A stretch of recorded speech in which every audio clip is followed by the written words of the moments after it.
تو مسلمین پر اللہ کی عنایتیں ہوں، اور بالخصوص ہم جتنے حاضر ہیں جن کے جو رشتہ دار اور بالخصوص جن کے والدین دنیا سے چلے گئے، اللہ تعالیٰ ان کی بھی مغفرت فرمائے۔ آج 26 صفر المظفر 1444 سنہ ہجری 23 ستمبر سن 2022 اس مسجد میں الحمدللہ آج 64واں جمعۃ المبارک ادا کیا جا رہا ہے۔ آج کی گفتگو حقوق العباد سے متعلق ہے، اور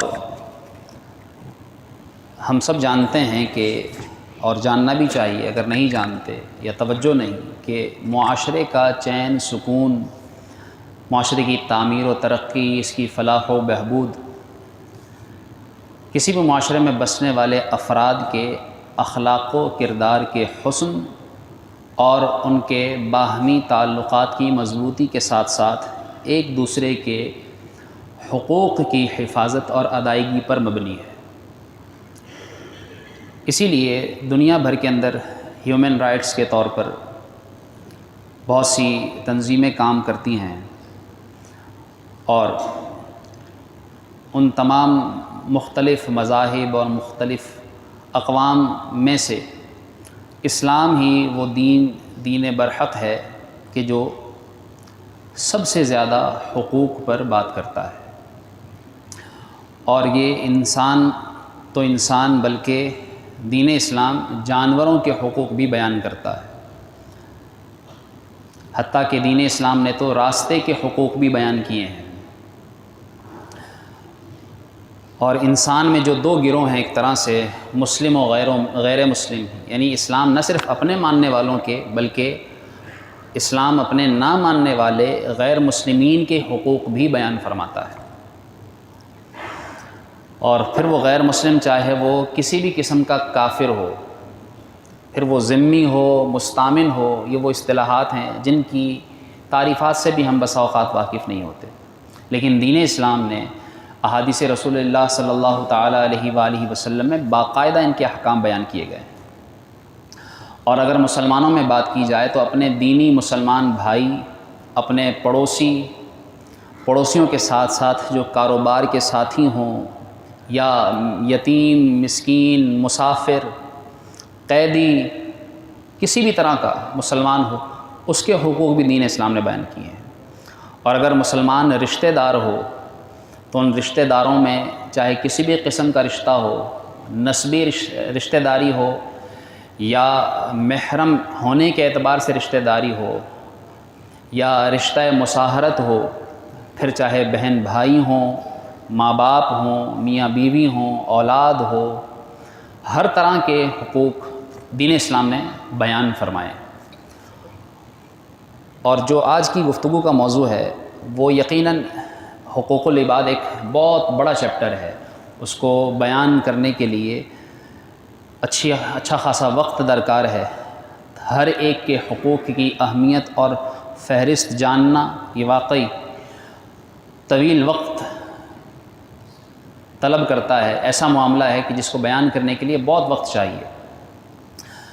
دین اسلام نے، آپ دیکھیے کہ آج ملکوں اور مختلف اقوام میں چائلڈز کے حقوق یعنی بچوں کے، پھر حقوق نسواں کے نام سے، آزادی رائے کے نام پر، آزادی صحافت کے نام پر، اور جیسا کہ میں نے کہا کہ ہیومن رائٹس کے نام پر مختلف آرگنائزیشنز کام کر رہی ہیں۔ اسی طرح دنیا کے اندر ایک حقوق کی تنظیم بھی باقاعدہ کام کر رہی ہے جس کو ہم لیبرز رائٹس آرگنائزیشن کے نام سے جانتے ہیں، کہ جو تنظیم مزدوروں کے حقوق بیان کرنے پر اور ان کے حقوق دلوانے پر، اور باقاعدہ ان کے حقوق کے نام پر ایک دن یکم مئی مزدور ڈے کے طور پر دنیا بھر کے اندر جو ہے وہ اس کو جانا جاتا ہے۔ مزدوروں کو چھٹی دی جاتی ہے، جو نام کی چھٹی ہوتی ہے، لیکن اس دن تو غریب مزدور پھر بھی کام کر رہا ہوتا ہے۔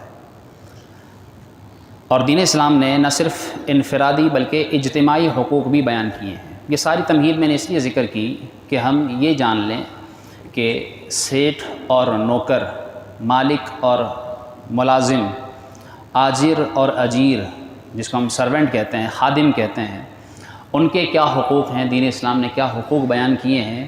کیونکہ ہمارے معاشرے میں، نہ صرف معاشرے میں، دنیا بھر کے اندر، یعنی وزیر اعظم سے لے کر، صدر سے لے کر اور ایک چوکی دار چپڑاسی تک، یہ سب ایک طرح سے مزدور اور ملازم ہی ہوتے ہیں جو تنخواہ لیتے ہیں، اور یہ طبقہ کثرت سے پایا جاتا ہے.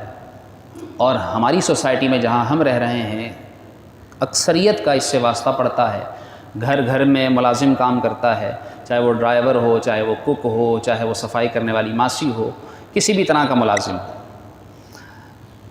حقوق کے متعلق اگر ہم جانیں، حق کہتے ہیں کسی بھی کا بھی کوئی خاص حصہ جو اس کو دیا جانا چاہیے، چاہے پھر وہ انسانیت کے نام پر دیا جائے، چاہے وہ اسلام کے نام پر دیا جائے، چاہے وہ اس کے اپنے حق کے طور پر قانونی اعتبار سے دیا جائے، وہ اس کا حق ہے. افسوس یہ ہے کہ ہم یہ سمجھتے ہیں کہ حقوق جو کہ حق کی جمع ہے، جس سے اشارہ مل رہا ہے کہ لیبرز، مزدوروں کا، خادمین کا بھی صرف ایک ہی نہیں بلکہ کئی حقوق ہوتے ہیں. ہم یہ سمجھتے ہیں کہ اس سے کام لینا اور اس کو اس کے بدلے تنخواہ دینا، بس یہ اس کا حق ہے. اور وہ یہ حق بھی جو ہم سمجھتے ہیں کہ یہ صرف اس کا یہی ایک حق ہے، یہ تنخواہ دینا بھی کس طرح اس کو دیا جاتا ہے، جس طرح تنخواہ کے نام پر اس کا استحصال کیا جاتا ہے، جس طرح اس کو ذلیل کیا جاتا ہے، جس طرح اس کے ساتھ رویہ، برتاؤ، رکھ رکھاؤ رکھا جاتا ہے، وہ ہم اچھی طرح جانتے ہیں. حالانکہ آجر، جو شخص، جو مالک ہے، جو سیٹ ہے، جو اپنے پاس ملازم رکھ رہا ہے، جس کو اللہ نے اس کا نگران بنایا ہے، اس کے تحت کسی کو کیا ہے، وہ شخص اگر یہ جان لے کہ میرے رزق اور میری معیشت کا ذریعہ اور سبب یہ مزدور اور یہ ملازم ہی تو ہے، کہ اسی کی بدولت میرا کام چل رہا ہے، میرا کاروبار رواں دواں ہے، حقیقتاً اسی کی کمائی ہے جو میں اور میرا خاندان کھا رہے ہیں. ایک طرح سے اگر وہ کام کرنا چھوڑ دے، کہاں سے کاروبار چلے گا؟ اور پھر جو ہے میں اسے جو معاوضہ دے رہا ہوں وہ بھی اس طرح کہ وہ اپنے معاوضے کو لینے کے وقت بھی خود ذلت محسوس کرے، اور پھر اس کے ساتھ نہ صرف یہ ایک حق دینے کے اعتبار سے، مزدوروں کے ساتھ حسن سلوک، ان کے ساتھ مروت، ان کے ساتھ تواضع، انکساری، عاجزی، ان کے دکھ درد کو سمجھنا، ان کی غمی خوشی میں شریک ہونا، ان کی مشکل آسان کرنا، حل کرنے کی کوشش کرنا. اگر یہ احساس کوئی مالک، کوئی سیٹھ کر لے تو یقیناً پھر وہ اس کا مزدور، اس کا اجیر، وہ اس کو اپنے آپ کو اس کے لیے اس طرح پیش کر دے گا کہ وہ اپنی جان بھی اس پر نچھاور کرنے کو کوئی اپنے لیے بعید نہیں سمجھے گا، بلکہ وہ نہ صرف اپنی جان، اس اپنے مالک، اپنے آقا، اپنے سیٹھ، اپنے اس رکھنے والے کی جان اور اس کی مال کی بھی حفاظت کرے گا. اور دین اسلام نے اس اعتبار سے حقوق کو بڑی تفصیل سے بیان فرمایا ہے. رسول اللہ صلی اللہ تعالیٰ علیہ وآلہ وسلم نے ارشاد فرمایا کہ یہ تمہارے بھائی ہیں، جو خادم و غلام، یہ تمہارے بھائی ہیں، انہیں تمہارے ماتحت اللہ نے کیا ہے، لہٰذا تمہیں چاہیے کہ تم جیسا کھاؤ ویسا اسے کھلاؤ، تم جیسا پہنو ویسا اسے پہناؤ، اور اسے تکلیف ما لا یطاق، جس کی اس میں ہمت نہ ہو، اسے اس کا ایسا کام اس کے حوالے نہ کرو، اس سے ایسا کام نہ لو جو اس کی ہمت سے زیادہ ہو، اور اگر لو بھی تو اس کے ساتھ خود لگ جاؤ. یہ ہمیں حدیث میں رسول اللہ صلی اللہ علیہ وسلم نے بیان فرمایا ہے. حضرت ابو ذر غفاری رضی اللہ تعالیٰ عنہ کے بارے میں آتا ہے کہ آپ کو کسی شخص نے کپڑے پہنے ہوئے دیکھا، بڑے اچھے قسم کے، اور وہی کپڑے جو آپ کا خادم، آپ کا ساتھ، آپ کا غلام تھا اس نے پہنے ہوئے، تو دیکھنے والے نے یہ کہا کہ آپ چاہتے تو اس کے لیے ایک چادر کافی تھی، اسے ویسا ہی لباس کیوں پہنایا؟ اس وقت آپ نے یہ فرمایا کہ میں نے رسول اللہ صلی اللہ تعالیٰ علیہ وآلہ وسلم سے سنا ہے، اور آپ نے فرمایا ہے کہ تم اپنے خادمین کے ساتھ ویسا سلوک کرو جیسا اپنے ساتھ چاہتے ہو، جیسا خود کھاؤ ویسا انہیں کھلاؤ، جیسا خود پہنو اسے ویسا پہناؤ. اور پھر آپ دیکھیے کہ آپ صلی اللہ تعالیٰ علیہ وآلہ وسلم کی سیرت سے ہمیں کیا درس ملتا ہے. دین اسلام یقیناً رسول اللہ صلی اللہ علیہ وسلم کی سیرت کا نام ہے. آپ صلی اللہ علیہ وسلم نے صحابہ سے پوچھا، صحابہ یہ بتاؤ مفلس کون ہے؟ عرض کیا یا رسول اللہ صلی اللہ علیہ وسلم وہ ہے کہ جس کے پاس پیسے درہم و دینار نہ ہوں، وہ ہمارے ہاں مفلس غریب ہے. آپ صلی اللہ علیہ وسلم نے فرمایا نہیں، قیامت کے دن مفلس اور غریب اور تنہا وہ شخص ہوگا کہ جو بہت نمازیں لے کر آئے گا، بہت روزے لے کر آئے گا، لیکن اس نے حقوق ادا نہیں کیے ہوں گے، اس نے لوگوں کے حقوق دبائے ہوں گے، اور حقوق دبانے کی وجہ سے اس کی نیکیاں اس شخص کو دے دی جائیں گی جس کے اس نے حقوق دبائے ہوں گے. اور اگر اس کے پاس نیکیاں ختم ہو جائیں گی تو پھر اس کے گناہ اس کے سر لاد دیے جائیں گے اور ذلت کے ساتھ اسے گھسیٹ کر جہنم میں پھینک دیا جائے گا۔ کتنی بڑی وعید ہے اگر ہم دیکھیں تو۔ ہم یہ سمجھتے ہیں کہ ہم نے نمازیں ادا کر لی، ہم نے روزے رکھ لیے، ہم نے عمرے کر لیے، ہم نے حج ادا کر لیا، ہم نے صدقہ و خیرات کر دیا، سب کچھ کر لیا، لیکن کہیں ایسا نہ ہو کہ حقوق تلفی، حق تلفی کی وجہ سے قیامت کے دن ذلیل و رسوا ہو جائیں۔ آپ صلی اللہ تعالیٰ علیہ وآلہ وسلم نے، آپ کی سیرت سے ملتا ہے کہ زید بن حارثہ جو بکتے بکاتے کئی ملکوں سے، یعنی یہ وہ صحابی، واحد صحابی ہیں جن کا نام قرآن کریم میں ذکر ہوا، اور یہ وہ صحابی ہیں کہ جن کے متعلق آتا ہے کہ رسول اللہ صلی اللہ علیہ وسلم نے انہیں اپنا منہ بولا بیٹا قرار دیا۔ کتنی بڑی بات ہے۔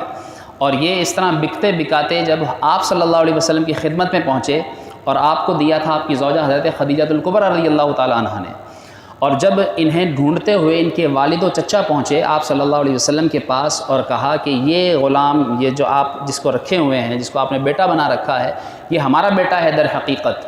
اور جب باپ اور چچا کے آنے پر آپ صلی اللہ تعالیٰ علیہ وسلم کے پاس وہ غلام بن کر رہنے والا بچہ، جب اس سے آپ صلی اللہ علیہ وسلم نے فرمایا کہ میں کون ہوتا ہوں اسے روکنے والا، تمہاری اولاد ہو، لے جا سکتے ہو، فرمایا اس سے پوچھ لو یہ جانا چاہتا ہے کہ نہیں۔ تو وہ جب باپ اور چچا کہتے ہیں کہ بیٹا ہم نے تمہیں اتنا یاد کیا ہے، آپ کو تمہیں کھو دیا تھا، اب تمہیں پا لیا ہے اتنے سالوں کے بعد، اب تو تم ہمارے پاس چلو، تو انہوں نے فرمایا میں نہیں چاہوں گا کہ میں اپنے آقا صلی اللہ علیہ وسلم کو چھوڑ کر آپ کے ساتھ جا سکوں، حالانکہ غلام کی زندگی گزار رہے تھے۔ کتنی بڑی بات ہے، کتنی بڑی بات ہے۔ حضرت سلمان فارسی کے بارے میں آتا ہے اسی طرح آپ صلی اللہ تعالیٰ علیہ وآلہ وسلم کی بارگاہ میں بکتے بکتے پہنچے، اور اس کے بعد پھر آپ صلی اللہ علیہ وسلم کے ایسے سچے غلام بنے، آپ کا در کبھی نہ چھوڑا۔ حضرت انس رضی اللہ تعالیٰ عنہ کے بارے میں آتا ہے 10 سال رسول اللہ صلی اللہ علیہ وسلم کی بارگاہ میں خدمت کی، 10 سال۔ آپ فرماتے ہیں کبھی مجھے میرے نبی صلی اللہ علیہ وسلم نے کسی کام کو کرنا تھا اور نہیں کیا تو یہ نہیں کہا کہ تم نے کیوں نہیں کیا، اور کوئی کام نہیں کرنا تھا اور میں نے کر لیا تو میرے آقا نے یوں نہ کہا کہ تم نے کیوں کیا۔ اور ہمارے ہاں خادم، ہمارے ملازم، ہمارے نوکر، ہمارے پاس جو اجیر کام کرے، جو امپلائی ہو، اس کے ساتھ ہمارا کیا سلوک ہوتا ہے؟ وہ کام کرنا تو دور کی بات، اس میں ذرا سی خامی، ذرا سا نقص تو کر دے، غلطی تو کر دے، اس کی دوسروں کے سامنے کس طرح تذلیل ہم کرتے ہیں یہ میں اور آپ اچھی طرح جانتے ہیں۔ ہمارے معاشرے میں مزدوروں کے ساتھ کیا سلوک کیا جاتا ہے۔ حضرت بلال رضی اللہ تعالیٰ عنہ، آپ صلی اللہ علیہ وسلم کے غلام، جس طرح حضرت ابوبکر صدیق رضی اللہ تعالیٰ عنہ نے آپ کو آزاد کیا خرید کر، لیکن آپ صلی اللہ علیہ وسلم کی بارگاہ میں گھر کے امور خانہ داری جو خرچے چلایا کرتے تھے وہ آپ کے ذمے تھے۔ روایتوں میں آتا ہے کہ آپ رضی اللہ تعالیٰ عنہ جب گھر کا خرچ پیسے ختم ہو جاتے تھے تو قرض لے لیا کرتے تھے، اور پھر آپ صلی اللہ علیہ وسلم کی بارگاہ میں کبھی کسی جنگ سے مال آتا، خمس غنیمت کے طور پر، یا ویسے کوئی ہدیہ آتا تو اس سے وہ قرض چکا دیتے۔ ایک مرتبہ قرض اتنا بڑھ گیا کہ ایک یہودی جس سے قرضہ لیا کرتے تھے، اس نے کہا کہ 3 دن کے اندر میرا قرضہ دیا تو ٹھیک، ورنہ تمہیں گردن میں رسی ڈال کر تمہیں نوکر بنا کر، غلام بنا کر بیچ دوں گا۔ اور یہ عام تھا عربوں میں کہ جب کوئی کسی کا قرضہ ادا نہ کر پاتا تو پھر اس کو بیچ کر اس سے قرضہ پورا کیا جاتا تھا۔ 2 دن گزر گئے، قرض کا انتظام نہ ہو سکا۔ آپ صلی اللہ علیہ وسلم کی بارگاہ میں عرض کر دیا، یا رسول اللہ صلی اللہ علیہ وسلم، میں آپ کی خدمت کا غلام ہوں، آپ کے خدمت کے معاملات سر انجام دیتا ہوں، میرے ساتھ یہ معاملہ ہے۔ آپ صلی اللہ علیہ وسلم نے تیسری رات، یہاں تک کہ حضرت بلال حبشی رضی اللہ تعالیٰ عنہ نے سامان باندھ لیا کہ رات میں کہیں نکل جاؤں گا، کہیں ایسا نہ ہو کہ میں پھر غلام بنا لیا جاؤں، کیونکہ جانتے تھے جو ذلت آپ غلامی کی زندگی میں گزار چکے تھے، اٹھا چکے تھے، جو وقت دیکھ چکے تھے۔ آپ کے سینے پر بھاری پتھر رکھا جاتا تھا، گرم ریت پر لٹایا جاتا تھا۔ ہمارے معاشرے میں یہ ہو رہا ہے، گھر کے اندر کام کرنے والی خادماؤں، ملازماؤں کو کس طرح جلا دیا جاتا ہے، ان کے بال کاٹ دیے جاتے ہیں، ان کی عزت خراب کر دی جاتی ہے، ان کو جان سے مار دیا جاتا ہے۔ یہ بھی ہمارے معاشرے میں ہو رہا ہے۔ جو پہلے، یعنی ہم یہ سمجھتے ہیں کہ ہم ایک جدید دور میں آ گئے ہیں، بہت پڑھا لکھا انسان ہو گیا ہے، لیکن اس پڑھے لکھے دور میں بھی آج انسان وہی کام کر رہا ہے جو دور جہالت میں تھے، اس سے بڑھ کر رہا ہے۔ تو ہمیں اپنی اس حالت پر ذرا غور کرنا چاہیے کہ ہم کس طرح ابتر حالت میں جاتے جا رہے ہیں اور گرتے چلے جا رہے ہیں، پستی کے تنزل کے شکار ہو چکے ہیں۔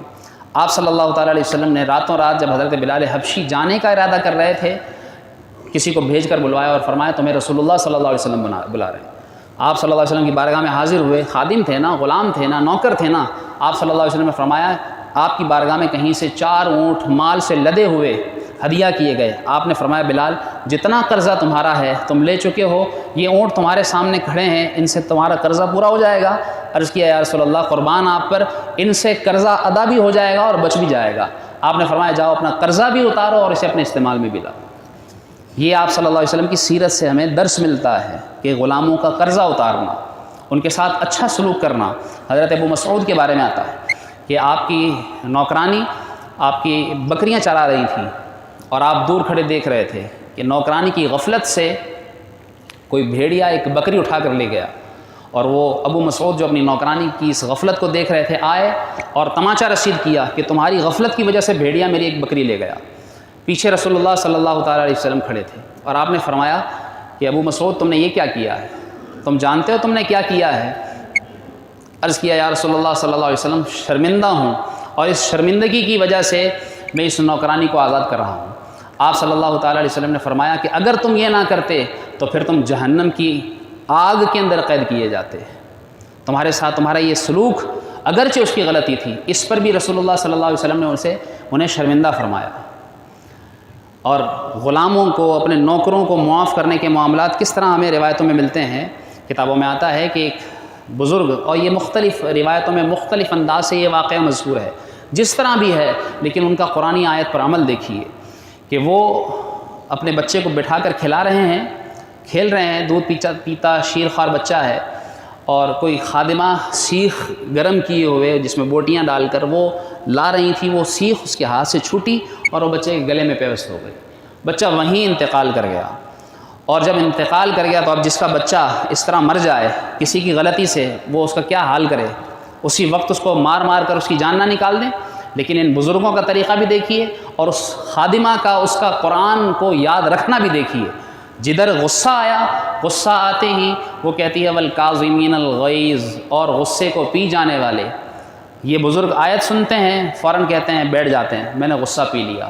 والعافین عن الناس، آگے لونڈی وہ یہ آیت پڑھتی ہے والعافین عن الناس، اور لوگوں سے درگزر کرنے والے۔ بزرگ کی زبان سے نکلتا ہے جاؤ میں نے تمہیں اللہ کی رضا کے لیے معاف کر دیا۔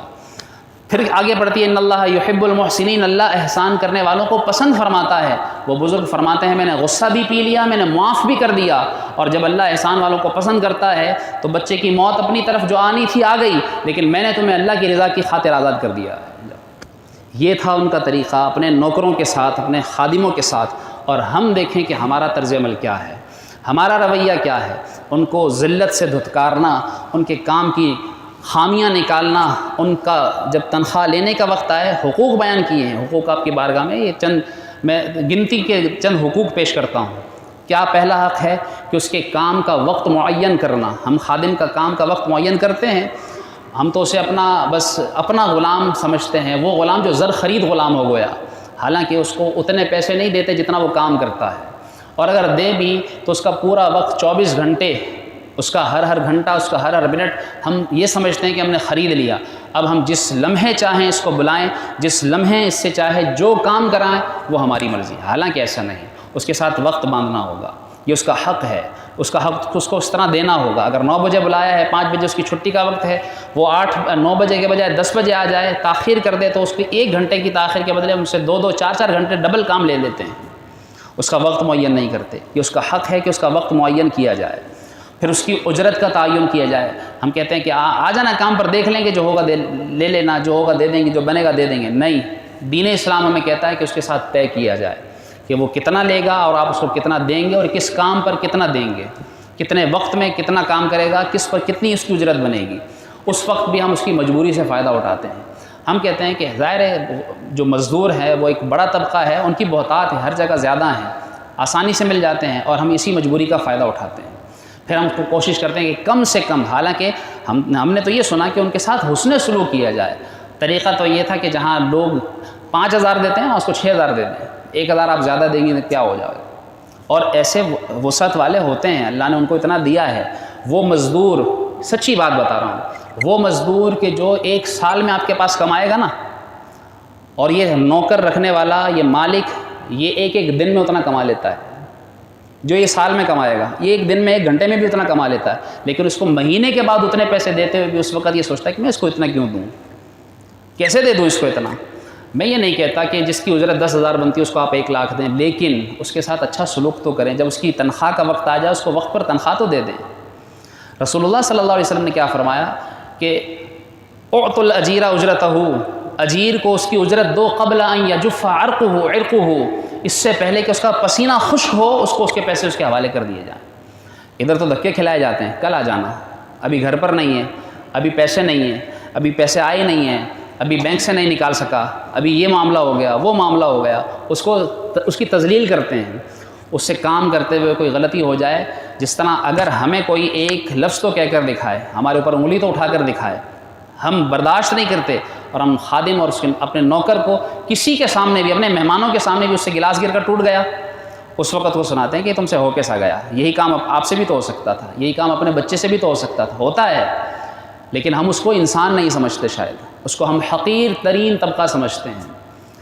ہم جو کھاتے ہیں، جو پیتے ہیں، ایسا بھی سننے کو ملا، کہا جاتا ہے کہ یہ پانی یہ ہمارے پینے کے لیے، تمہارے پینے کے لیے نہیں ہے، تم جائے ٹوٹی سے پانی پیو. کیا وہ انسان نہیں؟ دین اسلام تو یہ کہتا ہے کہ جانوروں کو بھی جب اس کے پانی پلانے کا وقت آئے تو اس کو پانی پلاؤ. ہم اپنے نوکروں کو، خادموں کو مارتے ہیں، حالانکہ رسول اللہ صلی اللہ تعالیٰ علیہ وسلم نے جانور کے بھی چہرے پر مارنے سے منع فرمایا ہے. جانور کے چہرے پر بھی. اور خادموں کو کس طرح مارا جاتا ہے. کتنے جرگے آپ سنتے ہوں گے، کتنے آپ اس طرح کے معاملات اچھی طرح جانتے ہیں. ایک مزدور کا حق یہ بھی ہے کہ جب وہ اجرت اپنا محنتانہ، اپنا ماہانہ، اپنی تنخواہ جب طلب کرے تو اس کو دی جائے. وہ مانگ سکتا ہے. کوشش یہ ہونی چاہیے کہ اس کو وقت سے پہلے دیا جائے. اس کی بھی ضرورتیں ہیں، وہ بھی کھاتا ہے، وہ بھی پہنتا ہے، اس کے بھی گھر میں بیماری آتی ہے. پھر معاہدہ جو اجارے کا معاملہ ہے، جو ملازمت کا اس نے معاہدہ آپ سے کانٹیکٹ کیا ہے، وہ جس طرح آپ کھڑے کھڑے اپنے ملازم کو کہہ رہے کل سے کام پر نہیں آنا تم، جس کی وہی روزی کا ٹھکانہ ہو اور وہی اس سے کھڑے کھڑے چھن جائے. جس نے آج کمانا ہے تو آج کھانا ہے، کمائے گا تو کھائے گا، اور اس کو کھڑے کھڑے یوں کہہ دیا جائے کہ تم کل سے نہیں آنا. اس طرح سوچیے تو اس پہ کیا بیتتی ہوگی. پھر وہ اگلے دن کے لیے کس طرح پریشان ہوتا ہے، کس طرح وہ جو ہے وہ دشمنیاں پالتا ہے. پھر ہمیں سوچنا چاہیے، ان کے حقوق کے بارے میں سوچنا چاہیے. پھر اسی طرح ان کے دینی فرائض دیکھیے. کتنی ابتر حالت ہے کہ آج کا مسلمان جو اپنے پاس مزدور رکھتا ہے، جب عبادت فرض نماز کا وقت آتا ہے خود تو پڑھتا نہیں، مالک کو تو ٹی وی دیکھنے سے فرصت نہیں، گھر کے اندر اور بہت سارے مشاغل، اس سے فرصت نہیں. اس کا غلام، اس کا نوکر، اس کا خادم کہتا ہے کہ میں نماز پڑھ لوں، کہتا ہے نہیں تم بھی نہیں پڑھو گے. نہ خود پڑھے گا نہ اس کو پڑھنے دے گا.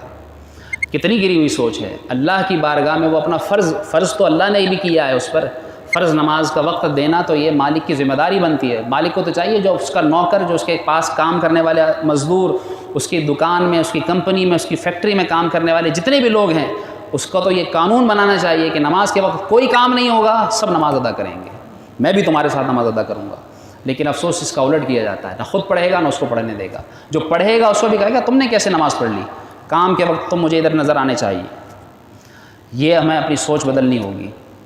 ان کو اس طرح رسوا کرنا، خدارا، یہ ساری چیزیں، یہ تو میں نے تھوڑے سے وقت پہ آپ کی صرف توجہ دلائی ہے، ورنہ کیا کیا کچھ کہاں کہاں کس طرح سلوک کیا جاتا ہے، ہوتا ہے، وہ بہت اچھی طرح آپ جانتے ہیں.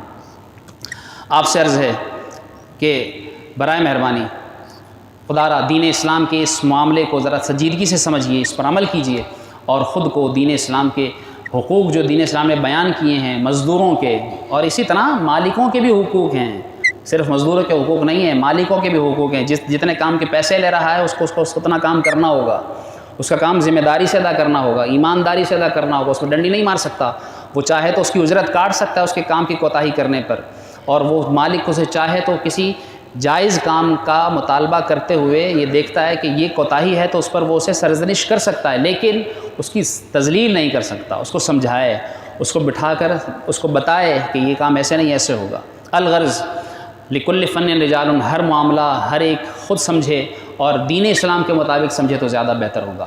اللہ کریم ہم سب کو اپنے غلاموں، یعنی جو ہمارے ہاں نوکر ہیں، جو ملازمین ہیں، جو اجیر ہیں، جو امپلائیز ہیں، جو ہمارے گھروں میں کام کرنے والی ماسیاں ہیں، خادمائیں ہیں، نوکرانیاں ہیں، اللہ تعالیٰ ہمیں ان کے ساتھ اچھا سلوک کرنے کی توفیق عطا فرمائے، اور اللہ کریم ہمیں دین اسلام کے مطابق زندگی گزارنے کی توفیق عطا فرمائے. آمین. سنت ادا فرمائے.